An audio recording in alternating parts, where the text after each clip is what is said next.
This is a transition on Atlantic Television Network. All Progressives Congress in Bayelsa has told Governor Duryea divided Tamateri Zukumo in Assistant Publicity Secretary said all progressive stakeholders were more united ahead of the election than they were in 2019 when the party trod Diri at the poll. Zukumo said the Silva-Markive ticket remained the project of all Bayelsa people seeking the liberation of the state across parties and complimentary remark. Zukumo said the party furthered Diri for making further patronized statements about the APC, adding that one cannot hotel manipulative attempt at the Tronji arrested at Zugbo Creek in Warri South local government area of the state.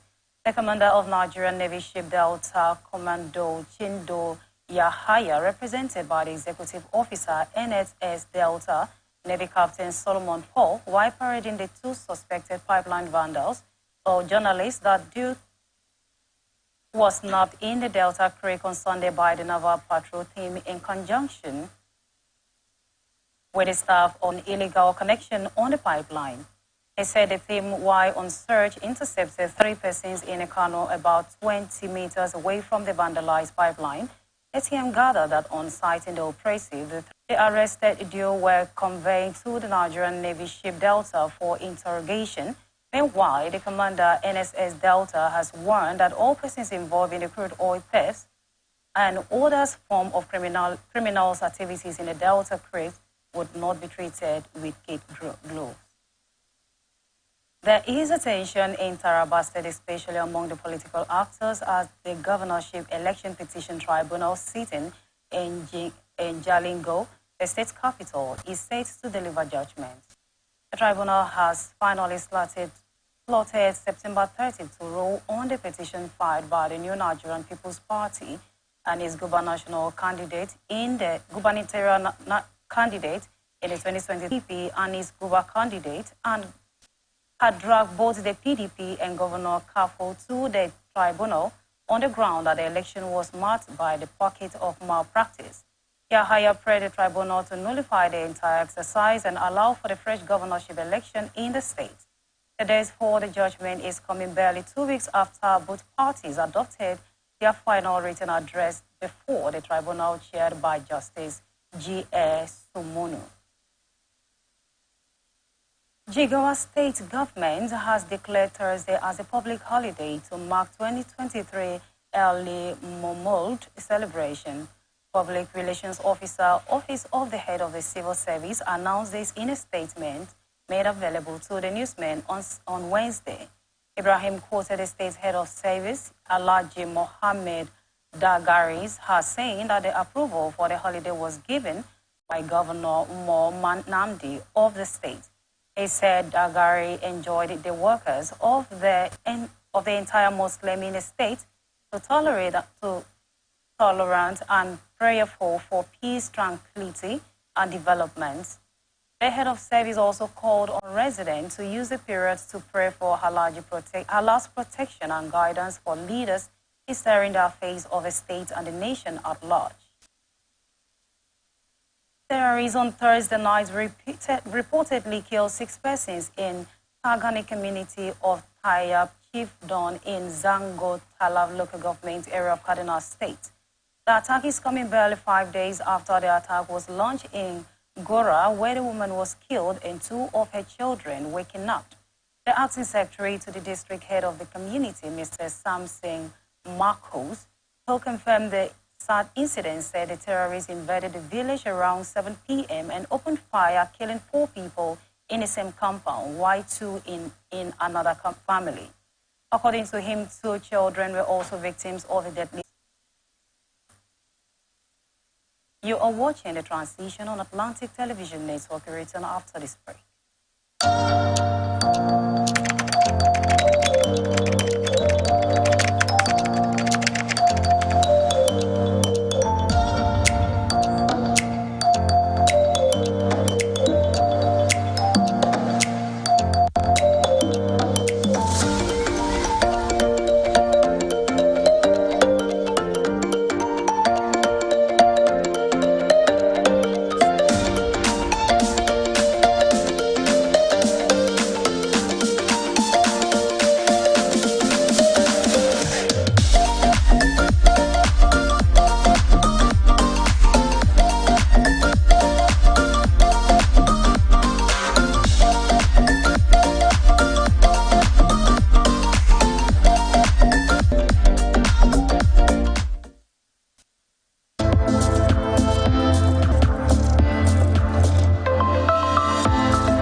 Welcome back. This is the transition on Atlantic Television Network, and now to the rest of our stories.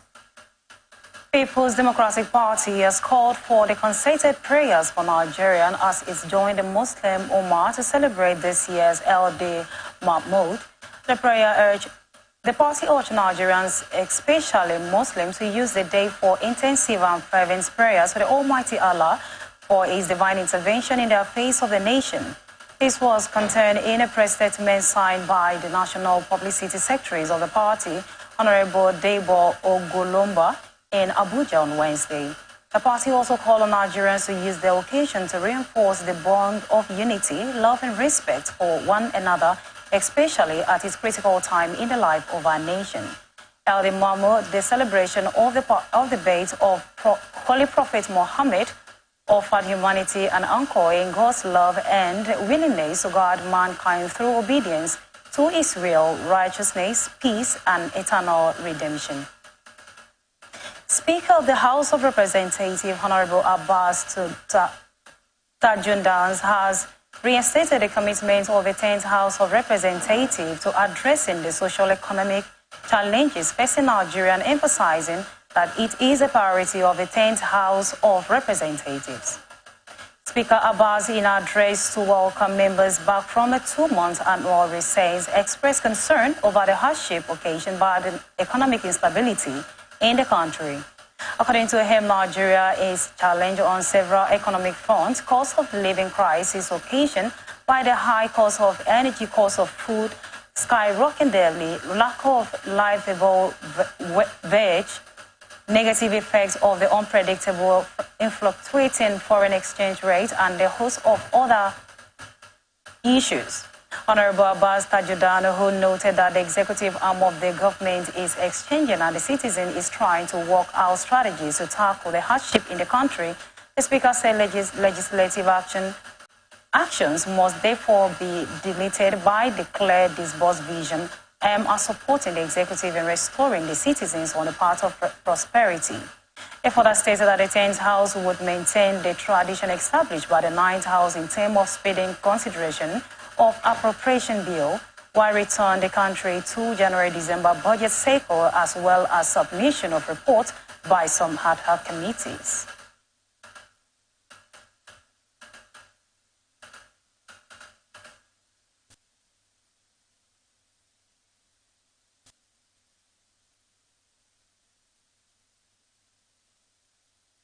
I'm aware that most of the ad hoc committees are yet to conclude their reports. In this light and development, I wish to direct that all ad hoc committees should conclude their assignments and submit their reports on or before 3rd of October 2023. Accordingly, all ad hoc committees shall cease to exist on October 3rd, 2023. However, in an event that any ad hoc committee is unable to conclude its assignment on this date, such tasks shall be yielded to the relevant standing committees of the House. My dear colleagues, permit me to express my displeasure at the failure of some state caucuses to send their nominations for membership of the standing committees. This is in spite of all pleas made to us before our recess and assurances received from the state caucuses. As a result, therefore, we are yet to fully populate the standing committees of the House. Consequently, the House leadership has resolved to make such nominations for states who fail to do so by Thursday, 28 September. The speakers, while appealing to the organized labor not to embark on a nationwide strike, assure that the House must put in extra work hours to ensure that the budget is passed in good time to enable its implementation from the first day of 2024. The organized labor, it appears, would embark on a nationwide strike by this midnight, following the expiration of a 21 days ultimatum issued to government. As the people's representatives, we feel and equally share in the pains of our people at these very difficult times. However, I would like to appeal to the Nigeria Labour Congress to consider the various actions being taken by the federal government to alleviate the current hardship faced by Nigerians. As promised earlier, this House remains committed to getting a survival wage to all Nigerian workers. The 10th House had assured Nigerians that we would be interfacing between the organized labor and the government to quickly work out a realistic new national minimum wage. And as such, other palliatives to enable citizens cope with the economic impact of fuel subsidy removal, the downward fall of the naira to the dollar, skyrocketing cost of food, and general high cost of living in the country. It is in our considered opinion that embarking on a nationwide strike at this point will only aggravate an already bad situation, and therefore urge the leadership of labor unions to give us the benefit of doubt and suspend any planned strike action while we engage the executive. In another development, the House has resolved to investigate as well as regulate cases of unethical exploitative practices in the health procurement and surrogacy by facilities, hospitals and clinics. This resolution followed a motion by the House plenary by the House Baba Jimmy Benson. Leading to debate on the motions, the lawmakers is alarmed by the fact that the fertility center has capitalized on the absence of the suitable regulatory framework to exploit providers, donors, and potentially engage in the trade of donors' eggs. He said if the trend is not urgently checked, it will lead to an increase in the cases of infertility and cancer infection among young donor and surrogates, as well as promoting exploitation practices. The House is worried that women undergo surgical egg retrieval, relinquishing control over the eggs obtained between 100,000 naira to 150,000 naira per retrieval, with 5 to 6 eggs extracted per month.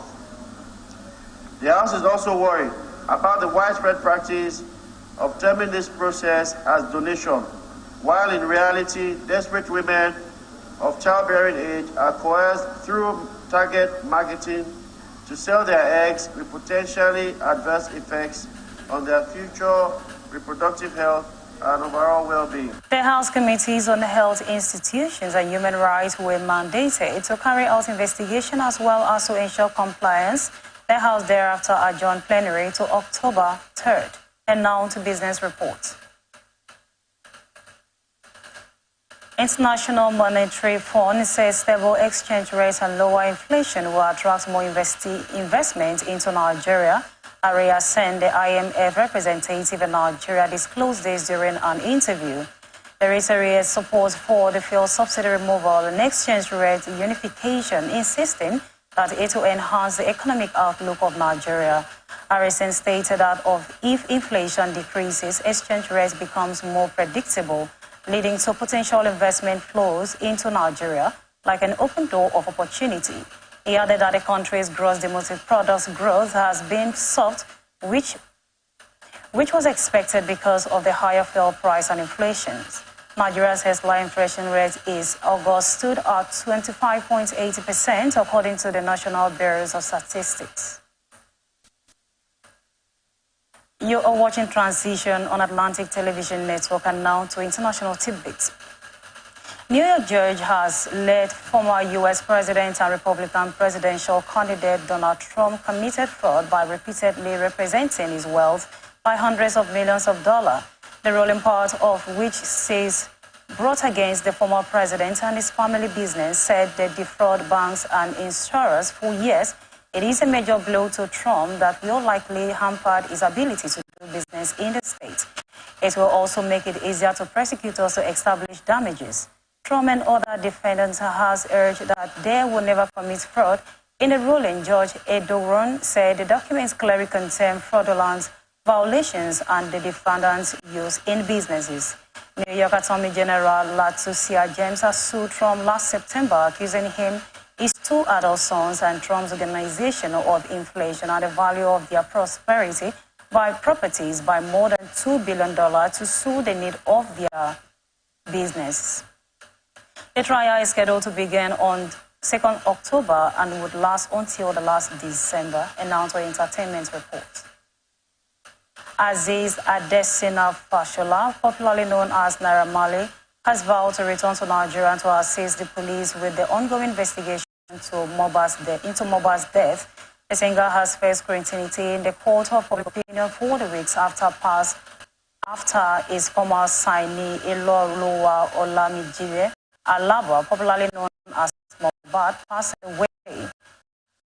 Marley posted an official statement to the Instagram on this evening of September 26, 2023, stressing that he is not a fugitive and will be given his version of events when he returns.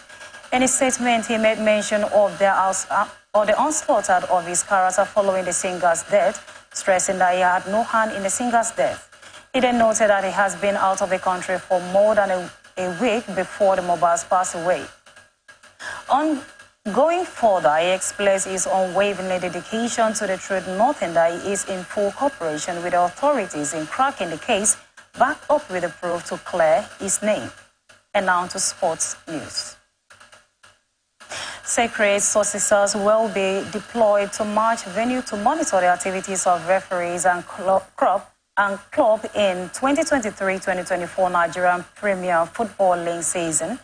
Davidson Olumi, the chief operating officers of the NPFL, announced the scheme as part of the league's body step towards improving officiating. The move will help poor officiating in the Nigerian top flight. It will also ensure that the referees no longer carried out their duties under any form of duress. The assessors will provide useful intelligence on the conduct of match officials on the pitch and check in intimidation of match officials of the time and the course of their duty. The 2023-2024 NPLF season will kick off this week and 3 match across different centers. That's the size and the package. Thank you for joining us. I am Immaculata Jacob Ericana. You can join us on our platforms, Twitter at Atlantic TV Net, Facebook and YouTube at Atlantic Television Network, Instagram at Atlantic TV Net. Do remember that peace and unity are the pathways to progress.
Illegally. That is amazing. Honorables,